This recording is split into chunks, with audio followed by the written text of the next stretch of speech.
McLaughlin, and I'm a newer member now of the Barony of Stonemarch.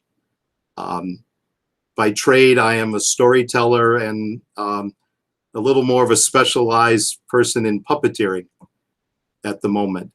But the story that I've been asked to do is a story that's very close to my heart. It is a Pennsic story. And this is known by the name of the champion of House Pink Fuzzy Bunny. Now, for those of you who have never been to Pennsic, if there is anyone here who is listening to this tale, let me explain this to you. Pennsic is a gathering of thousands of people into a land area for 2 weeks of combat and arts and science and performance art and everything you can think of. This small territory becomes a city in and of itself. It's a grand and glorious trip, and if anyone has never gone to Pennsic, take the opportunity at least once in your life to go and do it.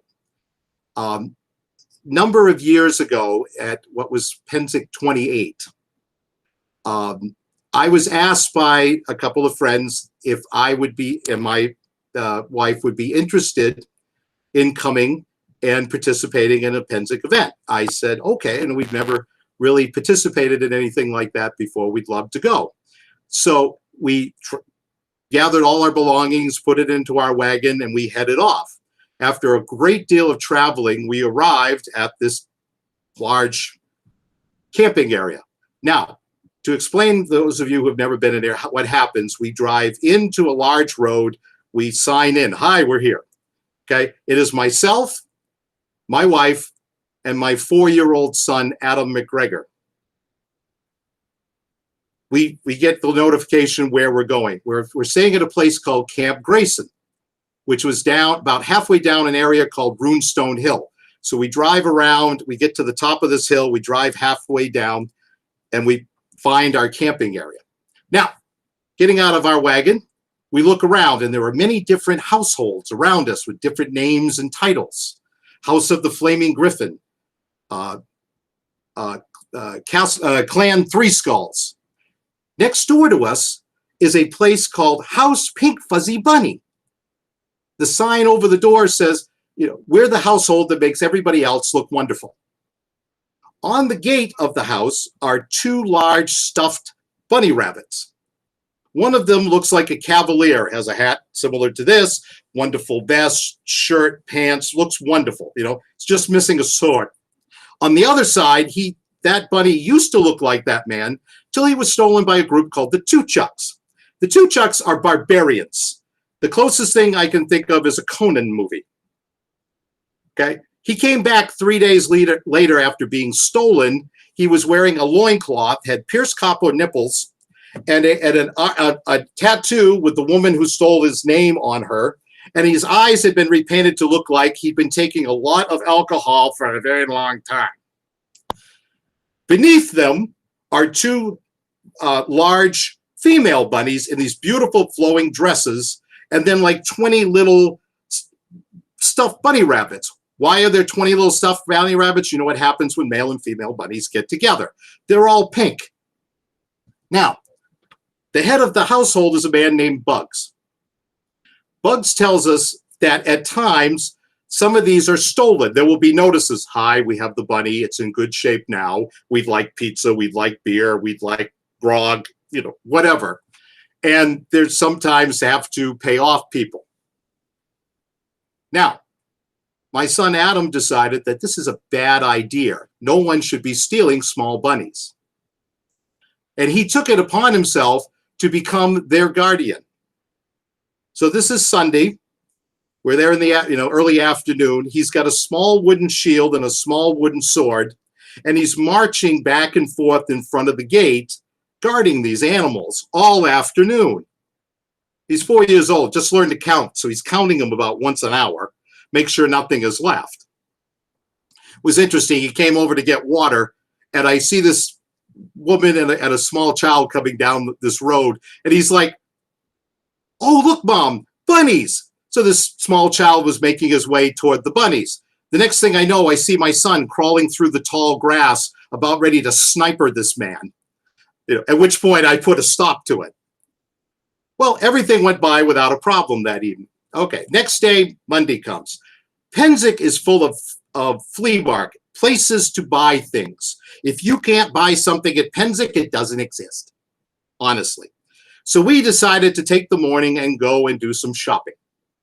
Good idea. So we take off, we come back in the afternoon, and there's Bugs. Now I'm with a friend of mine, Lord Dougal. Dougal's a little taller than myself. I'm about 5'6". He's about 6 feet with longer black hair. We see Bugs. He goes, "We have a problem." What do we mean, we, my lord? He says, "There's a note." The note says, "We have the bunny. It is in good shape now. Nothing has happened yet. In order for that to continue, we require 2 pizzas be delivered, and so forth." And it was signed Castle Ironwolf. I looked at Lord Dougal. I looked at Bugs. I said, "What do we do?" Dougal looks at me and says, "Let's tell the boy." Big grin. Now, I'm a new dad. He's my only son. Okay, he's 4 years old. I look at him. He gives me this look. The kids have these looks sometimes. They're very, it's like their, epiphanies are happening. He looks at me and says, "Dad, I want my bunny back." All of them are now his, after guarding them all day yesterday. He walks into my tent. I see some scuffering. He comes out. He's got a wooden shield and a plastic battle axe. And he starts up the road. Now there's like 12,000 people in I don't know how many square miles of land. And we're going to go find a bunny about, 1.5 feet tall. Great. I looked at Lord Dougal. I go, what do you want to do? He goes, "Let's follow him." He jumps into my tent. He comes out. He's wearing every piece of Adam's equipment possible. He's got 2 plastic swords. He's got an extra shield. He's got a lance. He's got little plastic knives all over. He looks like the squire that should die just from the weight. He starts up the road. I'm like, oh, unbelievable. All right, here we go.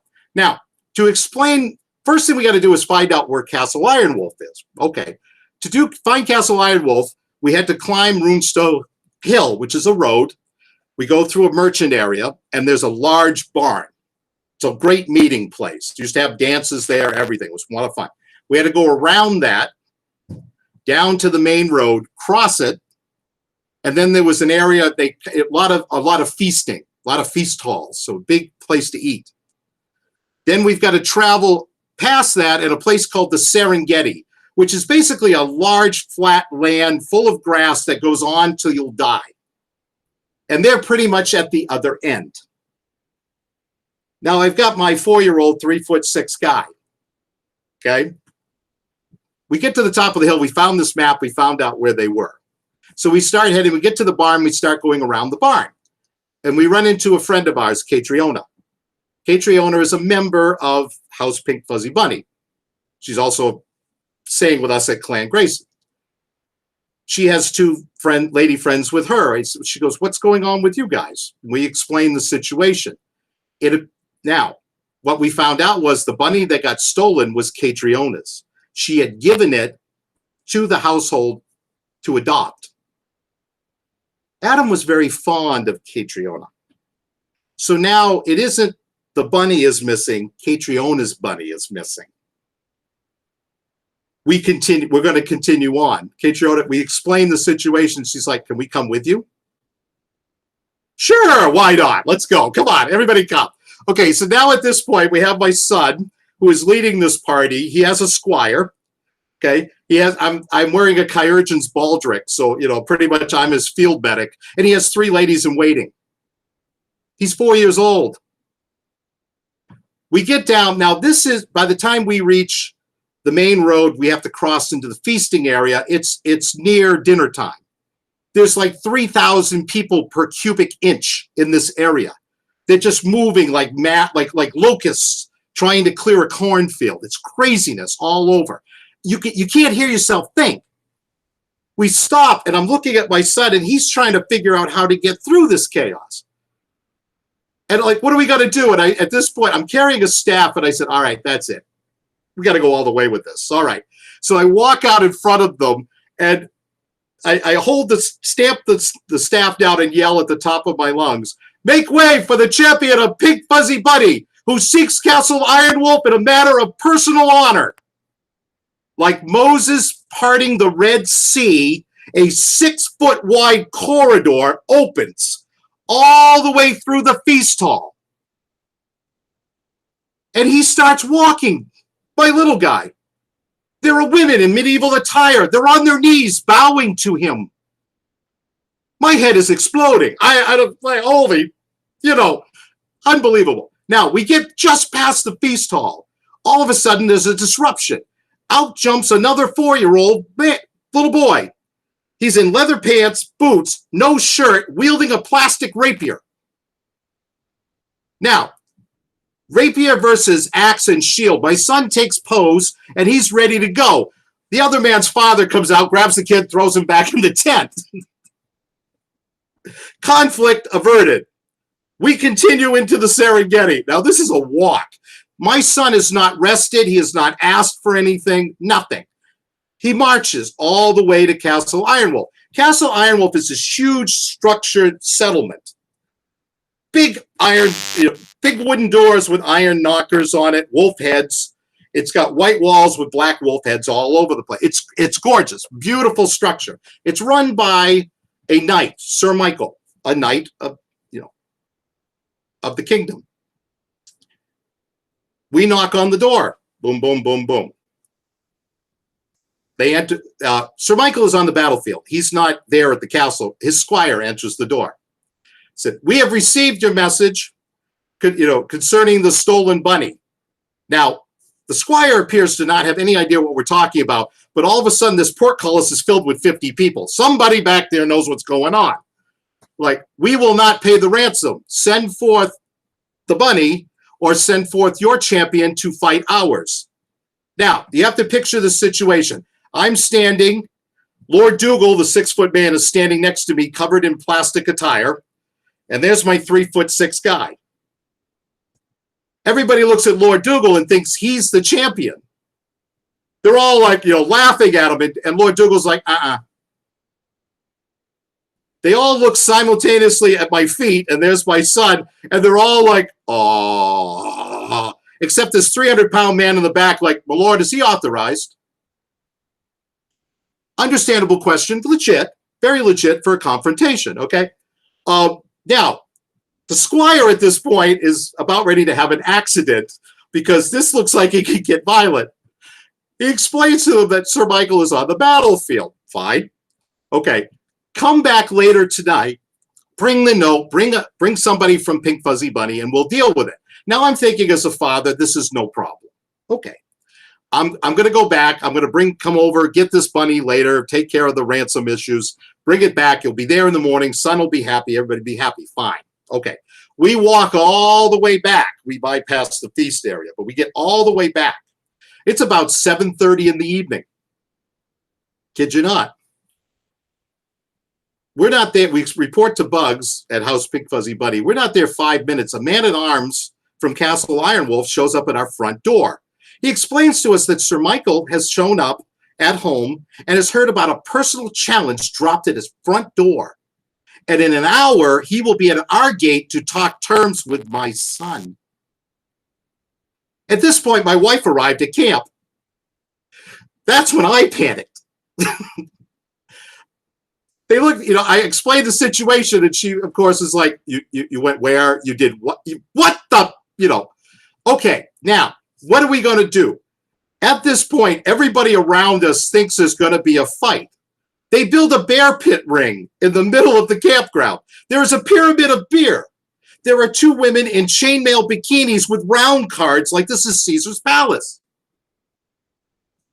My son and I are in my tent in vigil. Why do I call it vigil? Because bath and nap time didn't sound like a cool idea.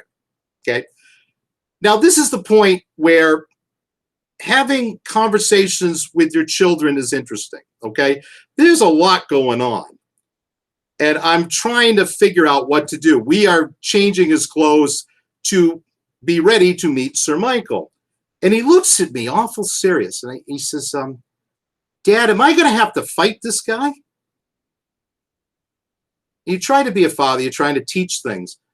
And I asked him, I said, do you believe what happened today is wrong? Yes. Yes, I do. I said, okay. Well, there are times in your life when you can talk to somebody. You just sit down, you have a discussion, you figure out the problem, and you fix it. Okay? But sometimes both sides think they're right, and neither side will give. And if you are just, you may have to stand your ground. Do you understand that? Thought about it for a minute, and yeah. Then he's fixing his belt and things, and he looks at me again. He goes, is he big? I have no idea. I've never met the guy. He could be 8 feet tall. I explained that to myself. I said, I have no idea. I mean, he could be a giant. I don't know. Does it make a difference? It's really cool when you see him thinking, you know, at that age. No, it doesn't.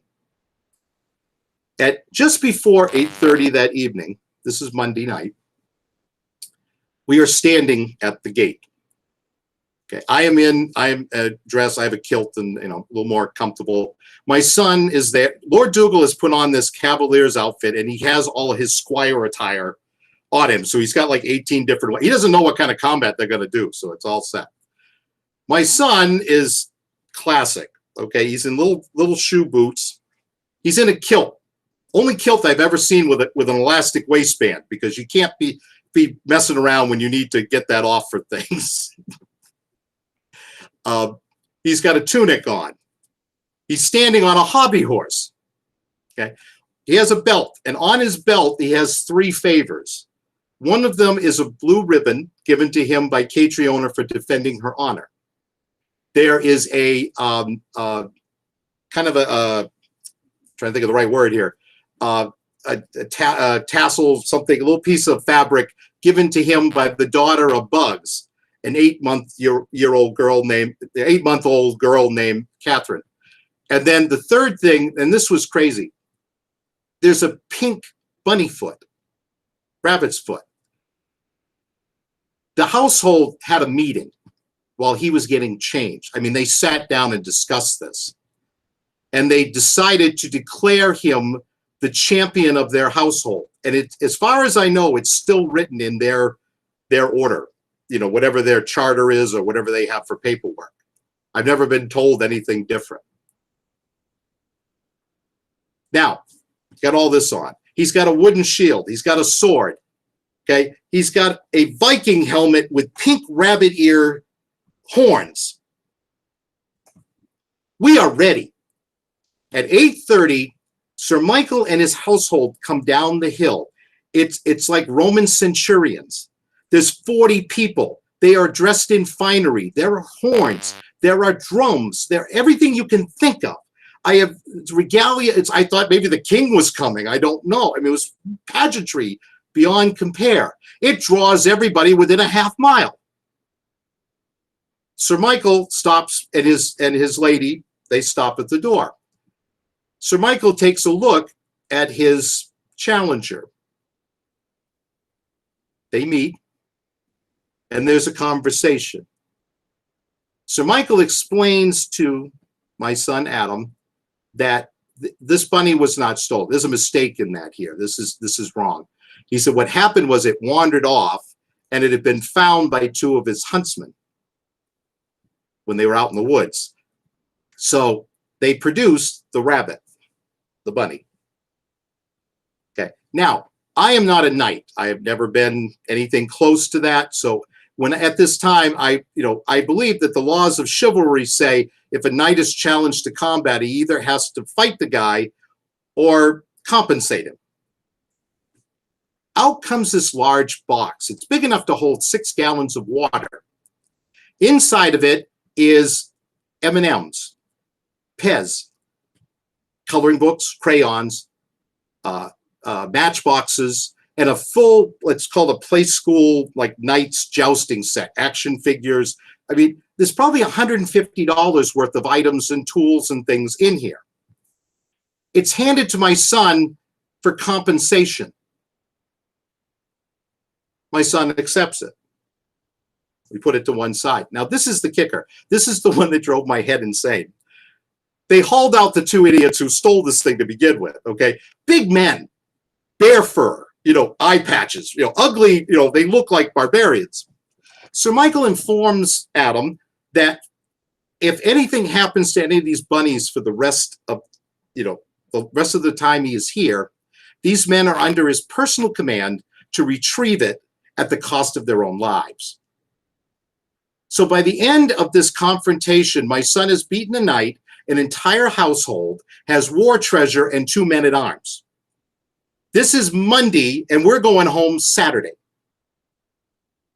Now, to continue this, once conflict had been resolved, there was a lot of bowing and courtesies, and drinks were passed, and conversation was started. And I remember people were very happy to see that there was not bloodshed. The thing I always remember about this is, now here's this giant box of toys, okay? Son didn't really think about it. He picked up Catriona's bunny, and he walked down to the tent. Opened it up. Now, if you've been around any, fighting areas or stuff, soldiers usually leave their shields outside. They have their coat of arms on them, so you can recognize whose tent that is. My son planted his wooden shield outside our tent. Goes into our tent. Now I went over and I watched this through a window. Okay. He got changed into sleeping attire, opened up a sleeping bag, put the bunny in there, and pushed it as far from the door as humanly possible. Tucked himself in next to it and went to sleep. Now, the next day, it got goofier. It's just unbelievable. There are notes pinned to the door from you name it, counts, dukes, lords, knights, about all this great thing that they have seen. It's fantastic. Okay, there were gifts left, and for the rest of the week, we run into. We got a marriage proposal. We got on there's a wagon that goes around carrying people. There's a 5-year-old girl, and his mother's sitting with her, and we're on another bench. And she looked at him and went, "Is that who I think it is?" Yes, ma'am, it is. What are your thoughts on prearranged marriages? Well, what does her dowry look like? You got to think ahead. It's always important, kind of stuff. Okay. There was one other man in House Three Skulls. There was a man called the Turk, who that week decided that he was walking and he got hungry. He was a very big, wide man. He actually stole 3 of the baby buddies, and he left a note on a wooden log that says, "Thank you, tastes just like chicken." He left rabbit skins dyed in high C, red wine, and Kool-Aid mix. They were dyed pink, and little muskrat skulls. So it was very cool. My son took one look at it, and I said, "Yeah, we'll find him." The Turk had been up most of the night. We found he was down Runestone Hill. We go walking down there, and it's me and Dougal and him again, Adam. And the Turk is sleeping. One of his men sees us and runs in there, and all we hear from inside the tent is, "What the? Who? Oh, crap!" Okay. Next thing I know, out comes the Turk, wearing a turban, very large man, brown kind of ensembled outfit. Had to explain to my son that before he ate the 3rd one, it had given birth to several baby buddies, and he had them, so he replaced the 3 that he ate. Adam decided that since he still had the same number and they would, they were good, healthy rabbits, he decided not that the confrontation between 2 households did not have to continue. This is the kind of stuff we went through all week. Now, come Friday morning, Pennsic is a great place because they have newsletters. If you win a great battle, somebody will write a great story about it, things like that, okay? So they have these little newsletters, and every day they put out stuff. Friday morning, there is my son on the front page. A young girl who was 9 who lived at Castle oh God, pardon me, I forget, Castle Ironwolf wrote a story about the conversation between her knight and my son. At 7 o'clock in the morning, I'm in a coffee house up by the big barn, and my son is signing autographs. He just learned how to write his name. One of them was given to the Queen of the East personally. One was sold at a muscular dystrophy auction for 10 times its value, with the condition that I would come and tell this tale to them. The craziness continued. I mean, it was fun. When we left, it was wild. And the following year when we came back, there were still things going on. We showed up at Clan Grayson. We weren't there a day. A man showed up in full body armor. Okay. He looked at me and said, "Sir, I need to know." You need to know what? They need to know if something goes missing. We're going with him. That week, some idiot decided to steal a bunny. We had a legion of armored troops. We walked past the king's encampment. It was King Hans and Duke Lucan. And he looks at it like, who the hell is this kid? When we knocked on that door, the man opened the door and wet his pants. He's like, here's the bunny, go away, just leave me alone. It was a 3-second confrontation. People ask me about, when I tell this tale, I always joke about it, and this is pretty much where it ends, okay? They always said, yeah, like he's going to have a fight. I mean, honestly, right? I mean, he's a 4-year-old, full-size man. They're going to beat each other up. I said, it has nothing to do with the confrontation, okay? It deals with the fact that at his age, he decided that something was wrong, it needed to be fixed, and he wouldn't stop until justice was served. This year, my son turned 25. And for the last 20 years, I have had the honor of telling this story everywhere from end to ear all the way down to Penzing. It still makes me a little teary-eyed, and it always will. Mainly because I know that my son started out right, and he's still a good man. And with that, my lords and ladies, my tale is told. Thank you.